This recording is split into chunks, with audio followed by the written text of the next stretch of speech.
You may get started, sir. Okay. Let's begin. All right, so my name is Adam Horn. I'm a DNP student. This is my Capstone project entitled Impacting Inpatient Psychiatric Readmission Rates by Focusing on a Subset of High-Risk Populations, Determining Characteristics of Subset of High-Risk Populations, and Releasing Recommendations for Practice. No. All right. So, background. Readmission has been there for a while. Readmission defined by the Patient Protection and Affordable Care Act, the PPACA, as an admission to a facility or similar facility within 30 days after discharge from said facility. The 111th Congress of the United States enacted the PPACA with the Hospital Readmission Reduction Program, Section 3025 is part of that.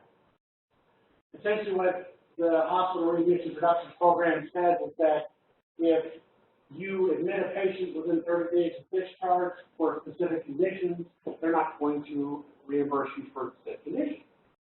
Currently, the Centers for Medicare and Medicaid Services administers the HRRP, and there's a list of conditions that they currently look for. Those conditions currently are acute myocardial infarction, heart failure, pneumonia, COPD, elective total hip arthroplasty, total knee arthroplasty, coronary artery bypass grafts, aspiration pneumonia, and sepsis. So what we're talking about today is psychiatric readmissions, all right? So the astute listener looks up there and says, well, Adam, there's no psychiatric conditions on that list. Why are we here? Nice one question.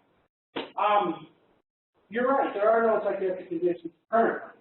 And the reason for that is that the HRRP is currently looking at the top conditions for Medicare, all right? And those are the top conditions for Medicare reimbursement. However, when you look at Medicaid, the story changes, the situation changes rather remarkably. The top conditions for Medicaid reimbursement are number 1, mood disorders, and number 2, psychotic disorders, okay? Which, of course, you'll notice are psychiatric conditions. Number 5 is alcohol-related conditions, and number 10 is other substance-related disorders. So 4 of the top 10 conditions reimbursed by Medicaid are psychiatric in nature. And then you'll also notice that Medicaid in 2014, which was the last number I was able to get a hold of, grew by 11% to $495.8 billion, which trails Medicare, which only grew by 5.5% to $618.7 million. So Medicaid is growing faster than Medicare, and it's catching up. So top conditions for Medicaid are becoming increasingly part of the HRRP. So proactive systems need to look at a way to start reducing their psychiatric readmission rate. The local inpatient psychiatric facility here in Johnson City, Tennessee, currently has a readmission rate of 19.1%. The national average for psychiatric conditions is 15% compared to the national average for medical conditions at 3.8%. Okay? In addition to psychiatric rates of readmission being higher, substantially higher than medical conditions, people also stay longer and typically cost more. So this is something that, although it's not part of the HRRP now, it's coming. And that is the consensus in the field, that's the consensus at the local psychiatric facility, so something needs to be done. That's what we're going to try and do. What we're going to do in this, or what we did in this project, is define the characteristics of the subset of the population that's at high risk for readmissions to inpatient psychiatric care and provide recommendations for reducing readmission rates within a subset of high-risk patients. And we're going to do that by identifying a subset of the population of high-risk utilizers, which we're going to define here as individuals with 2 or more readmissions in the past year. And for the purposes of this study, this project, the year was December 2015 to 2016.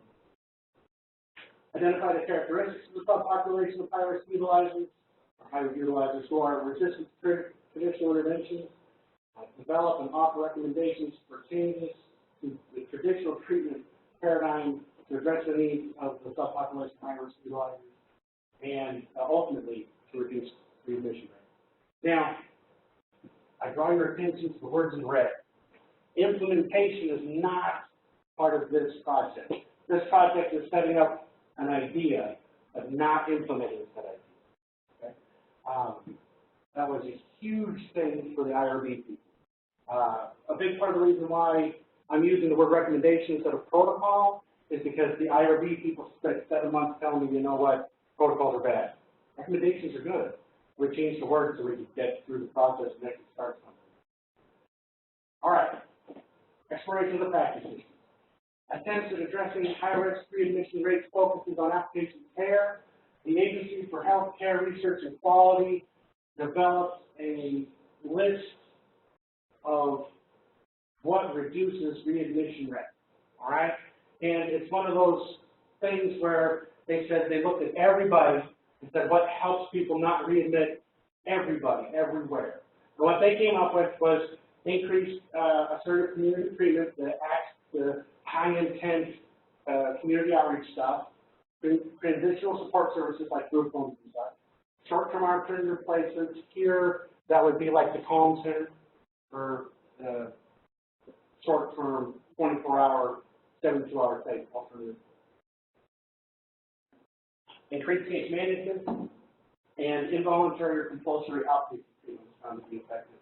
Again, for the larger group of psychiatric readmissions. To reduce psychiatric readmissions, the AHRQ recommends adequate duration of the initial inpatient episode, which is not defined anywhere in the literature. What constitutes an adequate duration of initial episode? Get a real big mess. Effective discharge planning, which again is defined nowhere in the literature, and then adequate discharge services. So people have taken this idea, they have run with this idea. The New York psychiatric system put great effort, great resources, great energy into applying what the AHRQ said was a good idea, and they came up with very little in reducing the psychiatric readmission. Again, back to the research. There's a lot of conflict in the research. What works, what doesn't, okay? Adequate duration of initial inpatient episode was found to be positive. A correlation between reduction in readmission rates was found by Blatter, but was not found by Daniel. And if you look at Blatter's research, what he's talking about is the first time a person ever gets admitted to a psychiatric facility. If you take longer to treat that person, readmission rates drop for that group of people. However, people who have been there again and again and again, zero effect. Okay? Effective discharge planning has been found to reduce readmissions with ample discharge planning and psychoeducation, but again, that benefit is lost when we start talking about people with a history of readmission. And then adequate discharge services have been shown to reduce readmission rates, yet again, it's mitigated by a history of recurring inpatient admission. So the theme, everything that they've come up with to say, this is a good idea, it works for everybody, but that one group of people that keep coming back. All right? Which is exactly what this project was about. Who are they? What do we do? So the gaps, like I was saying, what are the characteristics of the subset of high utilizers? Who are they? What are the perceptions of the staff regarding the subset of high-risk utilizers? The people that know the patients, what do they think? Who do they think they are? What minor changes are available that would target the subpopulation of high utilizers? Looking at the New York system, major changes, major resources, huge protocols, wonderful, wonderful stuff, but little to no result. So if a big change for everybody wasn't terribly effective. How about a little change for a specific group of people? Let's see how that works. And then how practical is implementing the changes into the traditional treatment.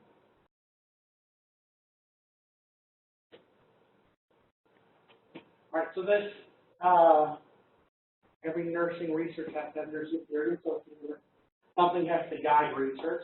What we're using here is imaging team's theory of goal attainment, primarily because hers is a systems theory, and this is a systems problem, okay?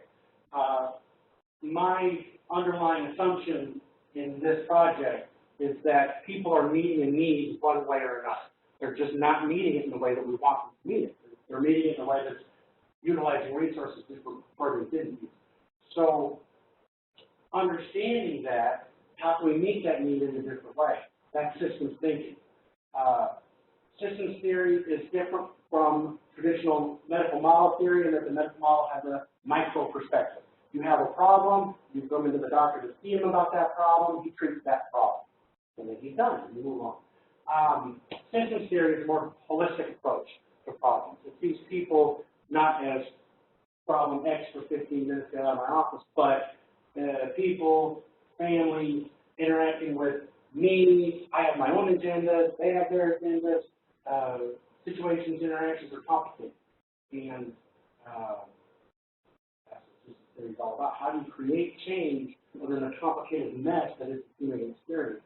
And the way that you create change, according to me, is focusing on the individual interactions, the perceptions of the patients and the caregiver, both essentially, when you meet with a patient, you're forging an agreement saying this is what we're going to do together, as opposed to the medical model where you have a paternalistic doctor saying this is what you're going to do.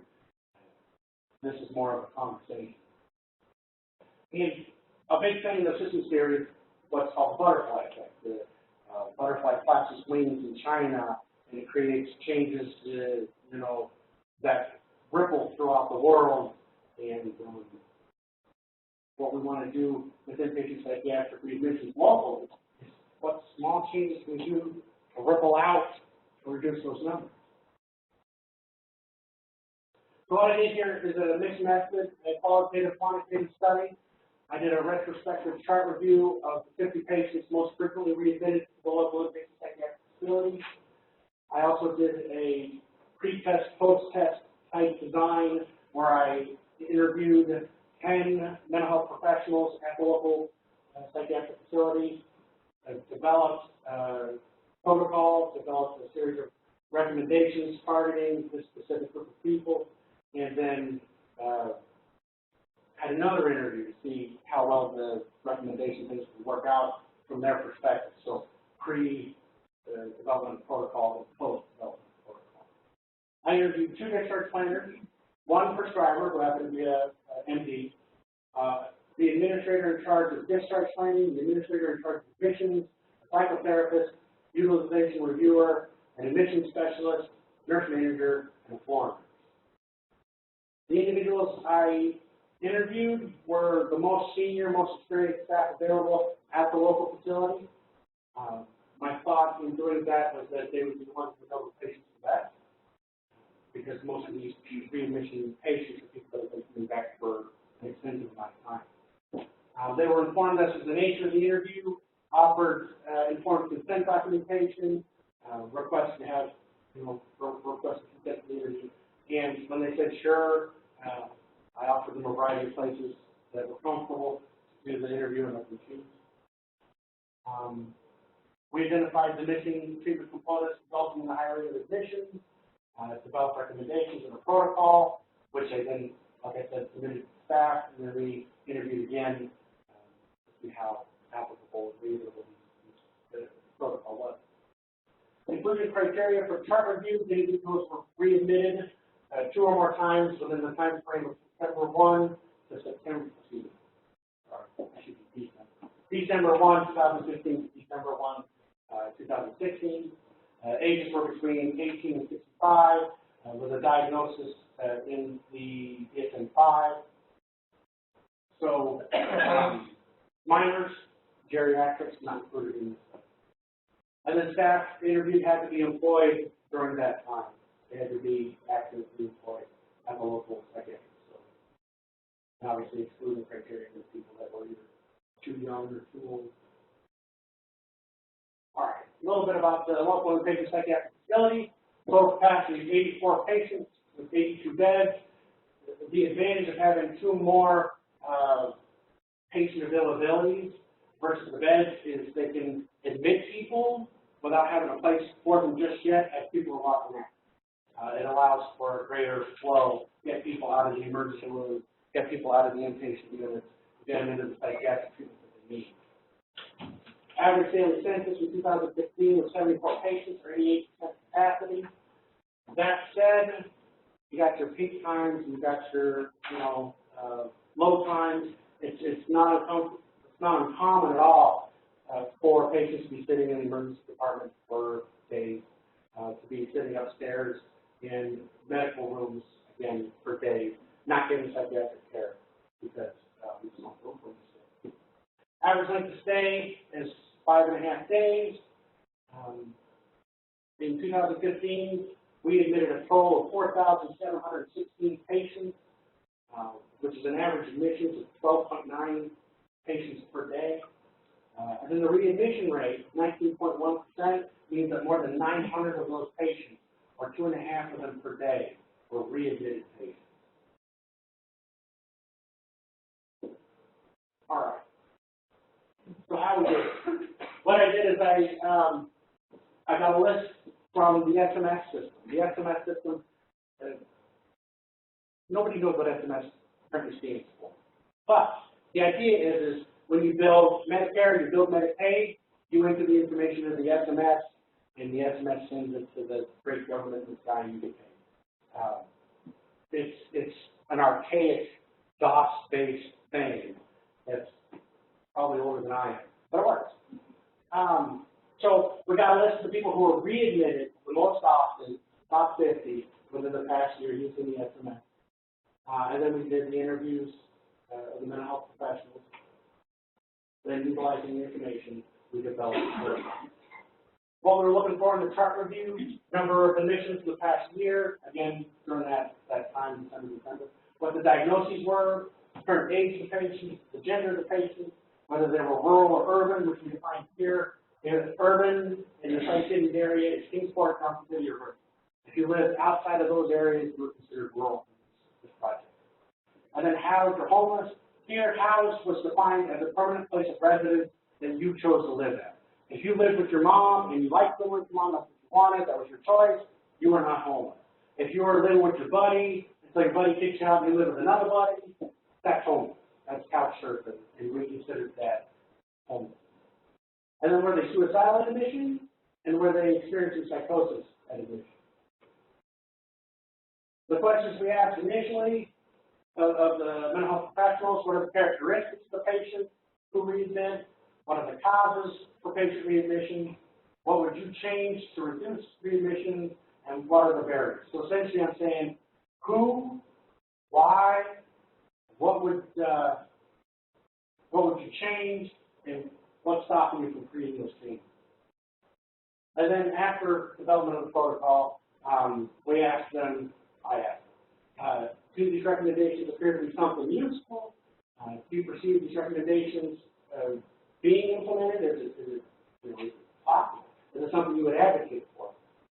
What do you see as the barriers? What do you see as the costs and benefits of implementation? Again, big red letters. Implementation was not the focus of this project.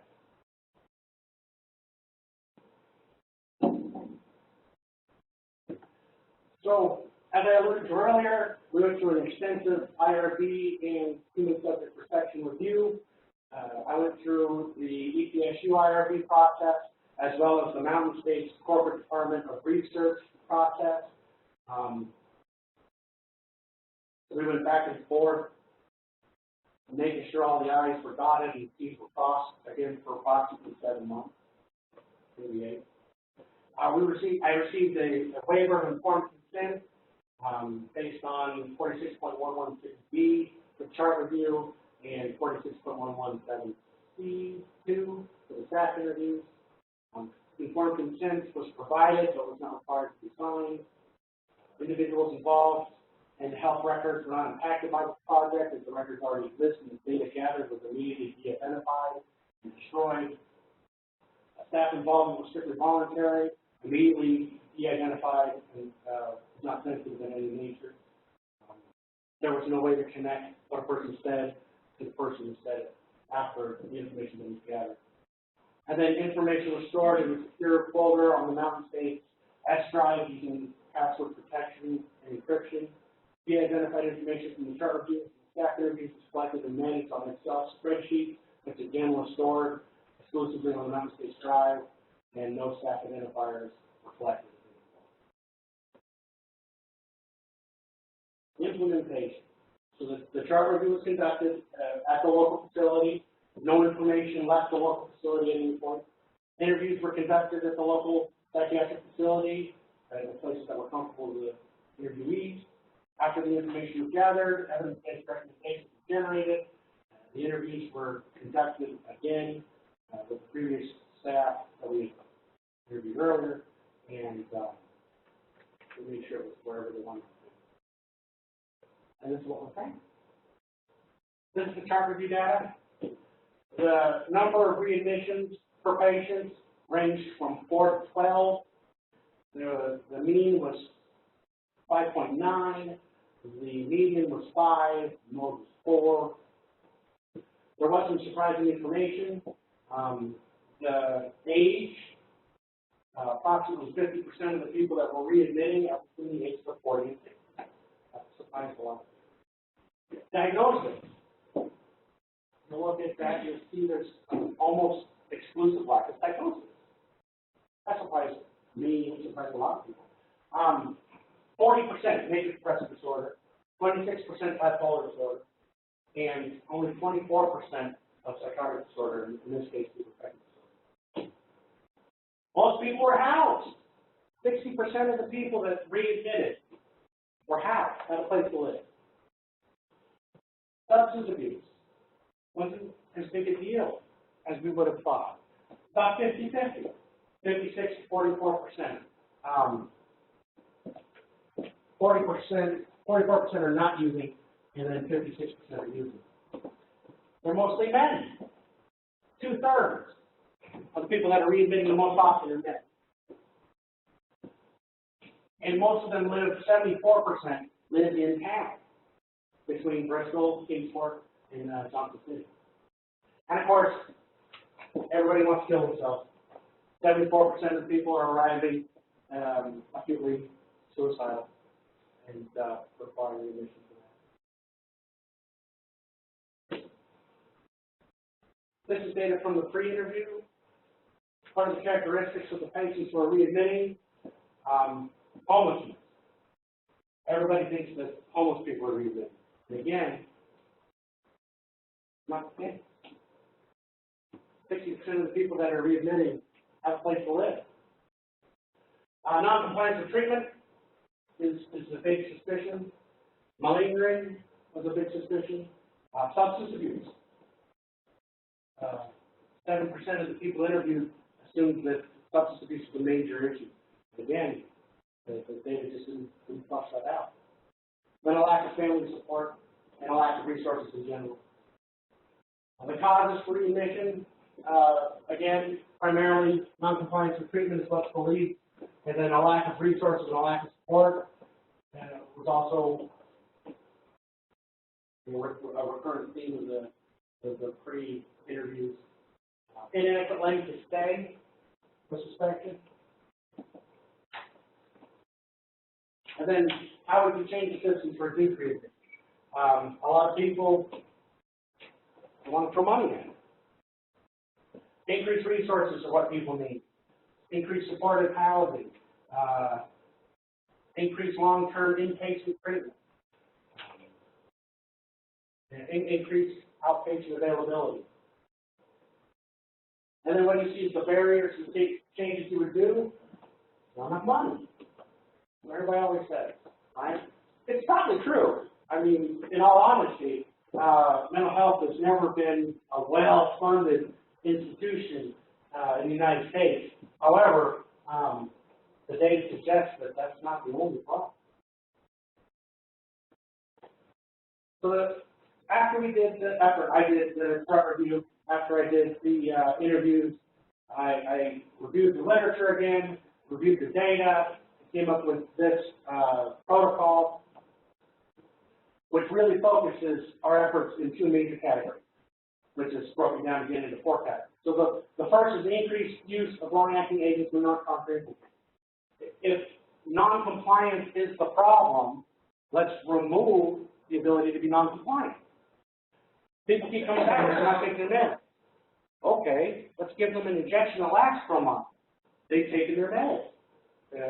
Readmission wouldn't be an issue, right? This is also something that was identified by the New York State Office of Mental Health in their major revision, and it is the one thing they did that really showed some benefit. But again, you could argue that the resources probably won't work. Anyway, long-acting use of injectable medications have been shown to reduce the burden of readmission. Long-acting injectable medications include Haldol, Risperdal, Invega, and of course, naltrexone. We don't use that at all. We don't use any Vivitrol at the local psychiatric facility. It's expensive. It costs money. That's driving the whole. Reduce readmission rate. Absolutely. So we may need to change perspective as far as the cost and see it more as an investment than a cost and a liability. I digress. All right. And then referrals to the intensive outpatient program. So IOP, the intensive outpatient program. The local psychiatric facility runs a semi-quasi outpatient program called intensive outpatient. People can come in once they're accepted in the program 3 times a week and see therapists, do groups, see a psychiatrist, and it's an 8 to 12 week program depending on the needs of the patient. And it's the only thing the local inpatient psychiatric facility does that's outpatient. Okay? Outpatient services are a big part of reducing readmission, but since the local psychiatric facility has no control over the outpatient services, they need to focus on what control they have. What control they have as far as outpatient services is concerned is the intensive outpatient program. I recommend that be expanded, and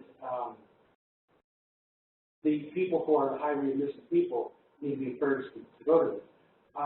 Again, people 40 to 60 years old, mood disorder, major depressive disorder, they're home alone, they're bored.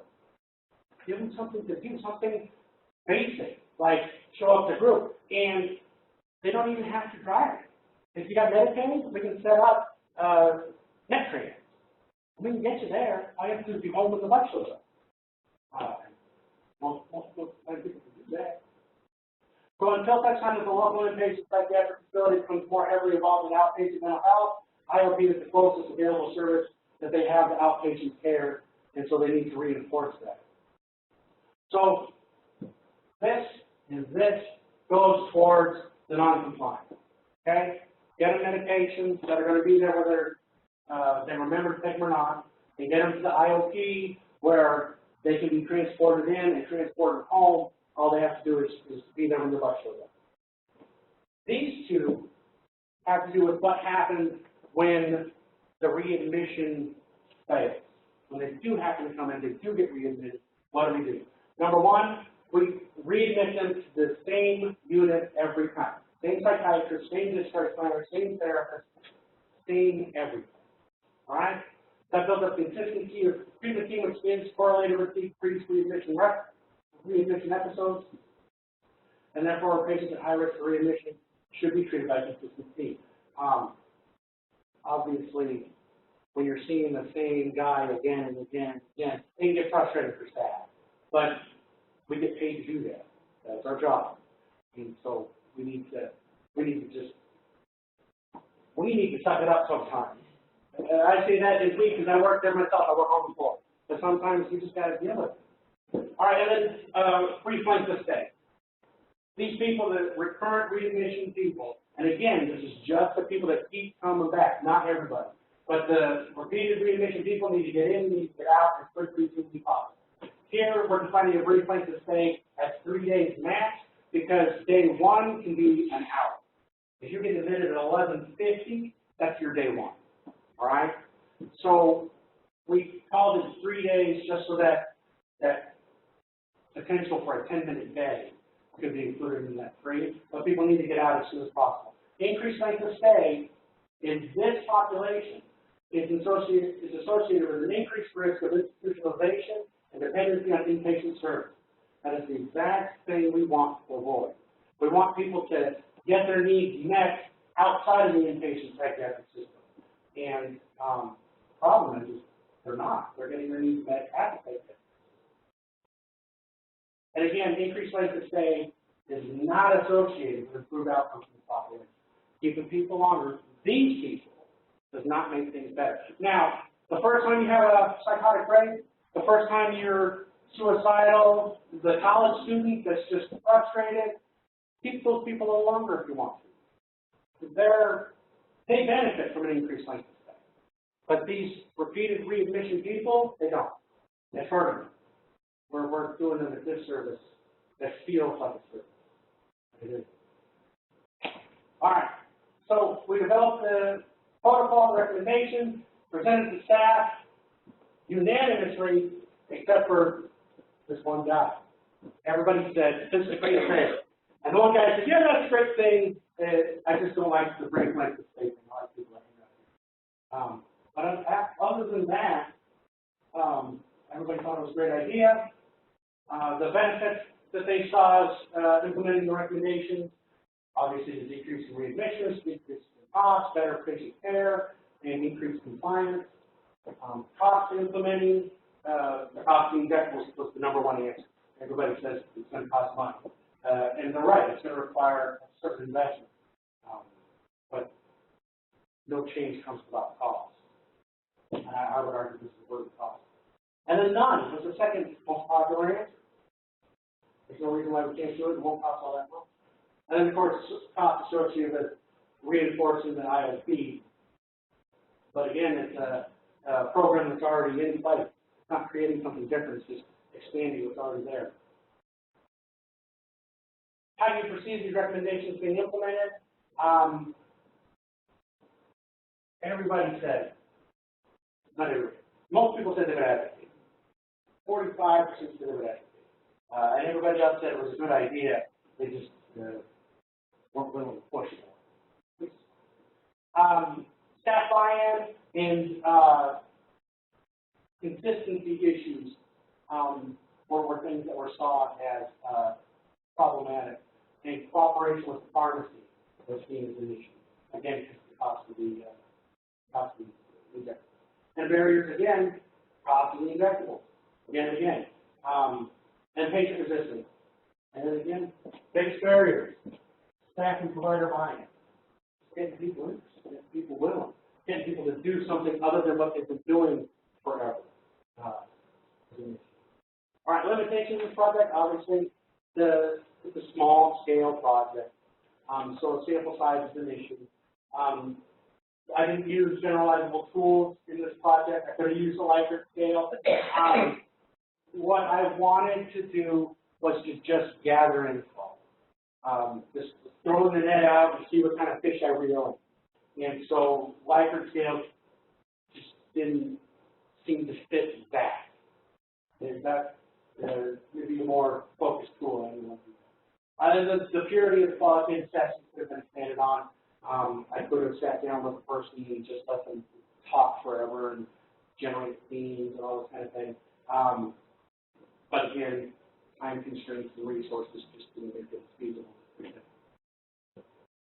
And then an examination of the background of the individual might have provided greater information, greater perspective on why they felt the way they felt. A 65-year-old white man is probably going to feel different about readmission than a 23-year-old fresh out of college woman. So that might have been interesting. And again, I didn't explore that largely because of the IRB issues. By the time I got to IRB, recommendations, implementation. I seriously think that we should do this stuff. And it would be interesting to see what happens to readmission rates after implementation. Obviously, nobody wants to develop an entire project to see it dissolve and go away. And it would be a shame. I think this is a good thing. It could help some people. And then disorders of personality. Our personality disorder diagnoses, they don't seem to happen very often, for whatever reason. So it would be interesting to see how the personality disorders fit into this greater picture. I was completely unable to do that primarily because the diagnosis just didn't fit. And when I was doing the review of the charts and the electronic health record. So, DNP project relates to the DNP essentials. Obviously, the scientific underpinnings for practice. This is largely new types of information because nobody's doing this kind of research. Everybody's focusing on the whole picture, and I really struggle to find any research at all that focuses on that subset, even though everybody acknowledges they exist. Like, it doesn't work for these people, but nobody's researching those people. Okay. Organizational and systems leadership quality improvement. This is essentially a quality improvement project, and it's systems-based. We're trying to create that ripple effect throughout the system. Healthcare policy for advocacy in healthcare. The PPACA mandates this kind of change, and this fits into that. Interpersonal collaboration for improving patient care and population outcomes. Psychiatric treatment in general is an interprofessional thing. You have to have your pharmacist, you have to have your doctor, you got to have your nurses, you got to have your social workers, because psychiatric crises aren't like breaking a knob. It's reset a person's mind and social situation. How it works. So psychiatric treatment is inherently interprofessional, and then advanced nursing practice.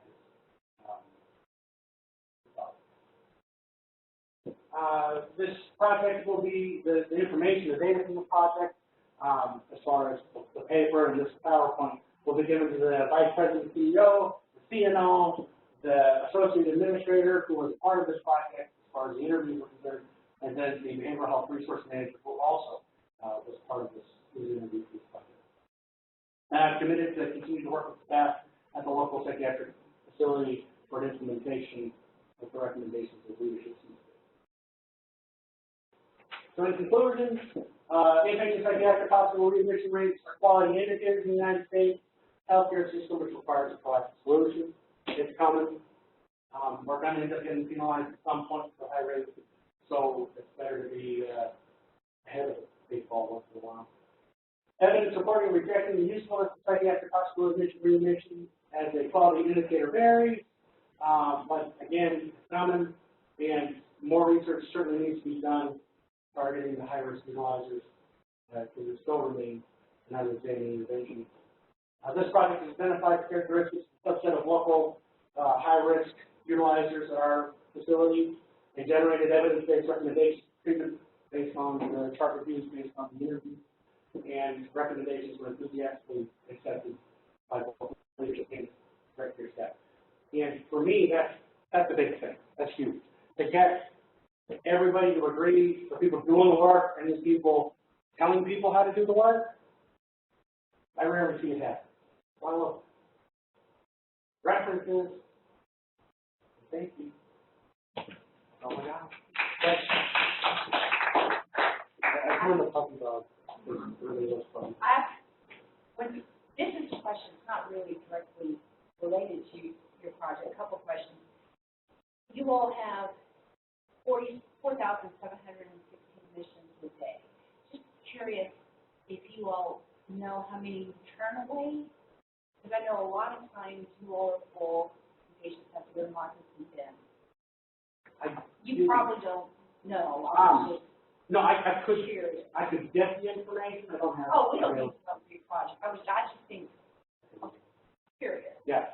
I would argue it's probably not that much because of the political tensions between us and market debate at the moment. Last year, probably more than the past 6 months or so. Is that another facility? Yes. It's the closest state mineral institution. The closest one used to be in Knoxville, it was Lakeshore, and it closed down. Okay. So now the closest state one is Washington, and Chattanooga. Okay. It's quite difficult getting patients. I've heard this discussion, so. Okay. And I was surprised about the males being the largest, because back in my day, it was females with were on her side. Yeah, it's not the hysterical women anymore, I'm afraid. The men have taken over, and they want to come back. You know, I was very surprised, and a lot of the people that I participated in the interviews, very surprised with the housing data. We expected to see a lot more homeless people. Very surprised with the diagnosis, expected to see more, and the lack of psychosis, expected to see a lot more of that. And then, the substance abuse and the gender. But your psychosis seems high. I mean, the numbers of 50-50 split on your psychosis. Yeah. Is that in addition, but their major diagnosis is not psychosis, or they had psychosis as another condition?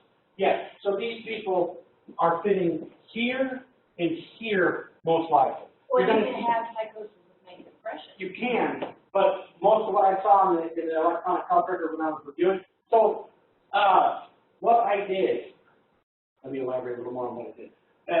You go through the SMS, the billing Medicare thing, right? And it gives you this list of the patients for the most repeat readmission people. I then went into the electronic health record and reviewed ATP, reviewed chart notes, progress notes, demographic sheets, reviewed the rich information that's there that you have to work at to get. And what I saw was a lot of depression without psychosis. What I saw was some psychosis in the depressed in the bipolar disorder, and of course schizoaffective by definition has psychosis. But again, you're going to see all these people, and some of these people fit in here. So, Adam, I would be watchful of how you present suicidal ideation, psychosis, and substance abuse. Because what I'm hearing you say is that they are contained, there is symptomatology that we're seeing within the major diagnosis. Yes. But that's not the way it appears there. That's why I'm saying that I would be watchful of how you say that.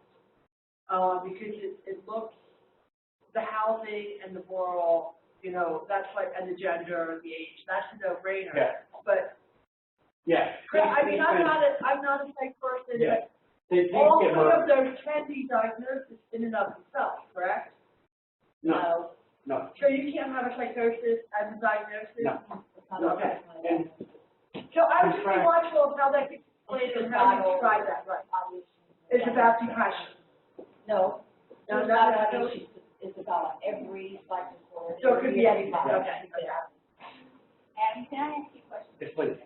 This might sound crazy, no pun intended. On Suicidal ideation, okay. Since your project is about readmission, do you think sometimes patients know the language to get in the door? Absolutely. And that was a theme in the second round of interviews. They're like, and in the first, it's malingering and secondary gain. People are like, well, they know what to say. Okay, so small picture here, huge, large picture, which we talked about more people. There's a problem with involuntary psychiatric. Okay, there is no federal standard for psychiatric commitment. All right, if I'm in the great state of Washington, which is where I come from, there's a select group of people. They're the only people that can take away your civil rights in the hospital that explain to you what they're doing, why they're doing it, give you documentation at the moment of commitment. It's a big, long, drawn-out process. Here, two doctors agree you go to the hospital, you're stuck. All right, and if I'm a patient, I get released from emergency department, I go home and kill myself, my family can sue the doctor. Great state of Washington, family can sue anybody. Okay, so what you're seeing here with the involuntary commitment is people saying the right thing to get committed, and the doctor being afraid to not commit because they don't want to get sued. Right. I am a huge advocate that a major overhaul of the involuntary commitment procedure needs to happen Amen. at a federal level. Because if I get arrested, I understand enough about the law to say, I don't have to talk to you. You're a police officer. I don't have to incriminate myself. I don't have to take a polygraph. You know what I mean? The law is the same. Habeas corpus, I don't know what that is. I'm not a lawyer, but I know I got it. You know, if I go to jail, I go to prison, I know I can be like, you know, lawyer, I want to read the habeas corpus. I don't know what it is, but I want to. People get committed, they have no idea why they've been committed. They don't understand what their rights are as far as commitments go. And it varies. If I get committed in Florida or California, it's totally different from Washington, Virginia. It's a mess. And it needs to be fixed. But that's a different And that leads to outside of this stuff. another student who happens to be on the phone right now. Hannah's project will be addressing the lack of use of psychiatric events directives. Even though the state of Tennessee recommends they're called mental health declarations. Yes. And that would help them understand the process. Working at a living psychiatric facility, I've never seen one. And you all have Last time I saw one, I had a patient ask for one. I had to go find the doctor to do it, and I had to look and dig. And I asked people, and they were like, what? Well, So we found one. when Hannah gets done, That's going to be totally different. she's going to fix that problem. I like that. I have a question for you. This, I may not have totally understood what you were saying. You had 50 people, correct? And they were your most frequent admissions. So I went through for the chart review. Yeah, I got the billing system, punched me on a list of the top readmitted people. So the people that were admitted, discharged within 30 days, came back. Those people. So you had a range, and the lowest part of the range was for readmission. Readmission. How do you think that would influence your project here if you had looked at people who had one readmission? You're kind of skewing it to right here. Absolutely. That was the point, was to skew it at the people. The problem is these people, this is a subset of a larger group, and that's exactly what this project was trying to target, was the highest of the high risk utilized, because they require an intervention that's different than everybody else. Now, if we could fix the top 50, first off, our numbers could dramatically change. And then second off, if it works for them, we can apply it to the next level. And I would be curious to see if I expanded it to the top 100, what numbers we look at, what numbers we have. And I think there's a place, and I think probably this is a limitation on readmission versus the highest number of readmissions. I think that should be included in its limitation. This guy's taking the top. It doesn't look at the bottom of that. And another question that I'm not a psych nurse, probably any psych nurse will know the answer to the question about to ask. I love that. But how many of these people have insurance and that would pay for the readmission? That's a good question. And we didn't look into that. That would be a limitation of this. Absolutely. We didn't look at the payer sources. As far as admission to the hospital is concerned, there are grants. We're getting paid for. We think 100% had insurance. Because they wouldn't be they wouldn't be readmitted at any time to the state hospital. Because you don't get readmitted if you We don't know if it's Medicaid. But I couldn't speak to it because I didn't look into that. And that was definitely a limitation. So another question here would be, how many people were not readmitted because they didn't have insurance? A lot. Yeah. So that's No offense, because you only have 84 beds. You're the only psych hospital in this city. I might have a couple of questions. And I'm still having trouble understanding the 50. So you had a total of 900 that were readmitted. Is that correct? No. Out of, Yes, well, yes, we had total 900. yes, How did you get to the 50? okay, That's the piece I don't understand. great. So in the 900, you're going to have this guy that admitted 12 times, he's part of that 900. Correct. Right? And he's 12 of that 900, Okay, not so one. they're not unduplicated. Okay, so that needs to be clarified, because that was very confusing to me. Okay, Is the number of readmissions versus the number of people that will be admitted. And so that was just very confusing. yes, understood. The other question I have is, you talked about change systems theory, but I'm hearing you talk about outpatient resources. And other than the fact that they might be doing some couch surfing or living with someone, I'm not hearing about any interpersonal system resources that they have, such as family or friends. And I'm not clear how King's theory, what are the implications of King's theory with your recommendations? That's what I'm really getting at. Yes, I think King's theory speaks a lot to me, meeting the patient's needs. Okay? And we're not doing that appropriately. And I think that part of the interpersonal dynamic that King speaks of is making sure you meet each other's needs, not just meeting the patient's needs, not just meeting the health provider's needs, meeting both needs. And we're really not meeting either need. So this is a good example of how, using King theory, we can say what we're doing is wrong. What we're doing is not working. What we're doing is hurting patients with the health. So you're not seeing the family or the social support system as part of one of the systems? Absolutely, except that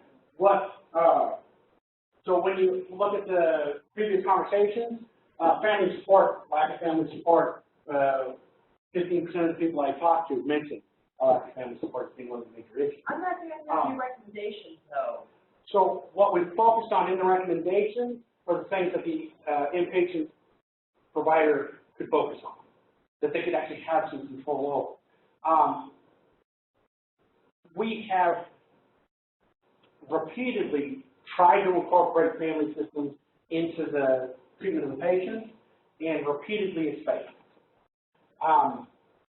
Bringing back that, I think, could be a focus of the IOP program.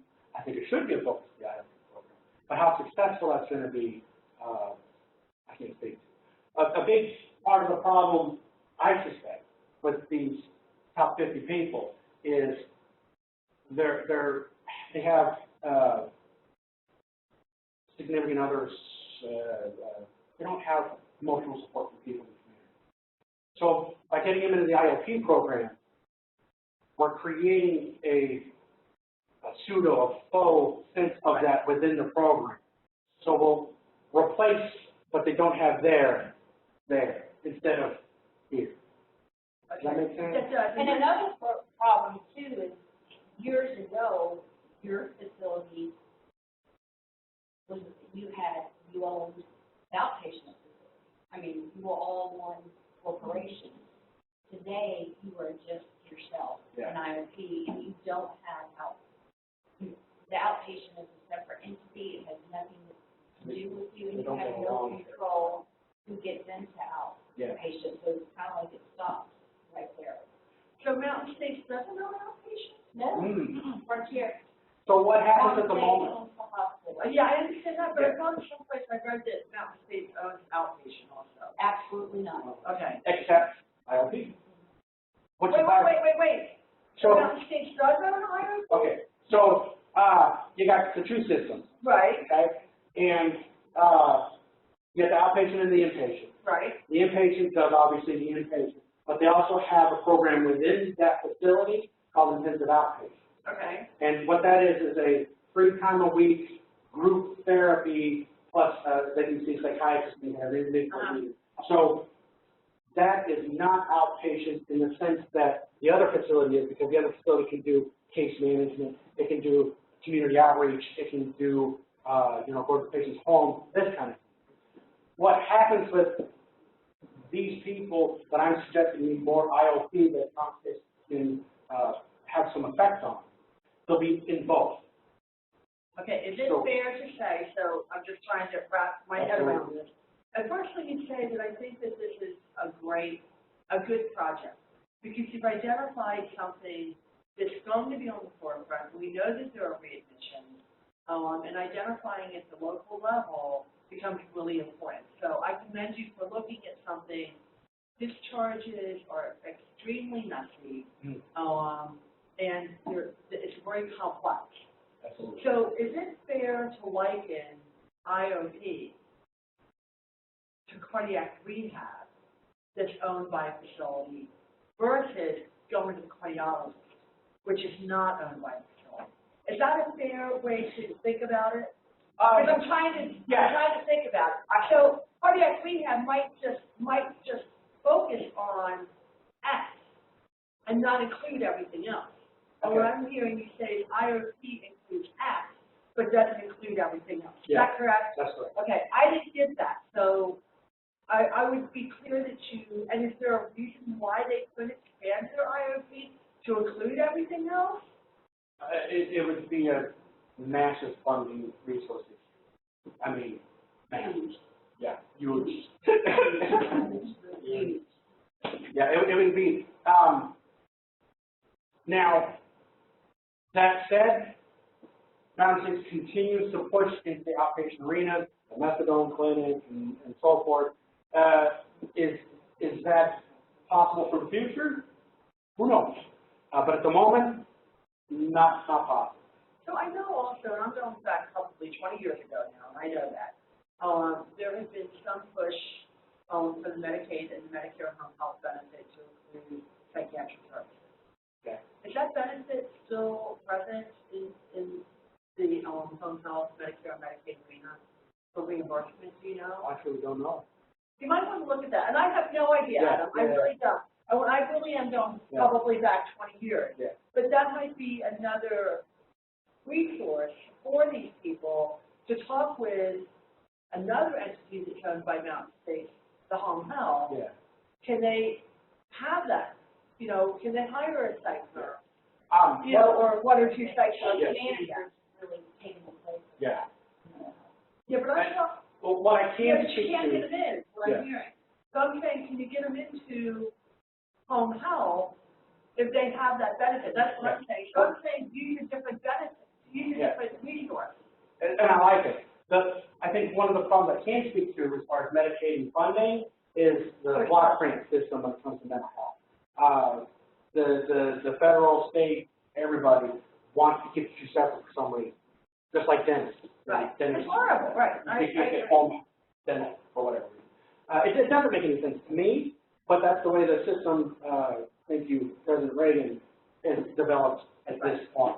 I would love to see more holistic care. But again, that bigger project is creating a uniform commitment status with the federal standard. It's a big project. It's definitely not something I could do in 7 months. Oh, why not? I believe you could do it. Not quite that ambitious. Are there any other questions or comments for Adam? We were trying to I was trying to decipher the causes for patient readmission. I can't see what the most common cause of readmission. Now this is staff perception. Oh, this is Yeah. perception. Yeah. This I'm sorry. is the chart review. I got you. And the chart review, I mean, outside of suicidal ideation and psychosis, and possibly substance abuse, you can see those as reasons for readmission. And these are definitely the justifications for the admission. But yeah, that's as far as I went into it.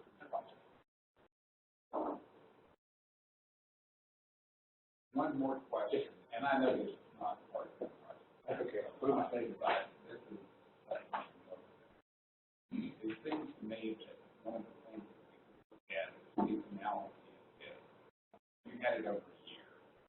And, you know, I think that probably there are different times people have more need like that. Yeah. And when it's 20 degrees outside at night. I think that's great. That may be back at the green initial game. In my experience, I've been doing this stuff for 20 years or more. Tell me about what you do, like, perhaps, don't know. Like my whole history, or what I do right now? Your account, I've done a lot. your account. I've been in the psych field for 20 years. I've done everything I thought was interesting. I'm a psychotherapist, a nurse. I've done inpatient, outpatient, crisis, forensics, psychometrics, everything but prescribing, which is kind of why I went into this program, because I want to do everything mental health has. And this is the only, wall I had left. So this completes me. And so in my 20 years, I have never seen rhyme or reason, no pattern. Seasons don't seem to matter. Moons, the cycle moons, no relevance. I can tell when a bad batch of whatever's going through the community, like at the moment we got a bad batch of meth going through, because everybody's coming in psychotic, and which we haven't seen in actually quite a while. We haven't seen a bad run in quite a while. And I've worked urban, rural, case management, you name it, I've done it. And I've never seen anything. People coming out of the cold, coming out of the heat. There's no rhyme or reason to any of it as far as that kind of seasons and stuff. No, I've never seen anything. The new mess supposedly is locally made in Mexico. I have a hard time believing things like that.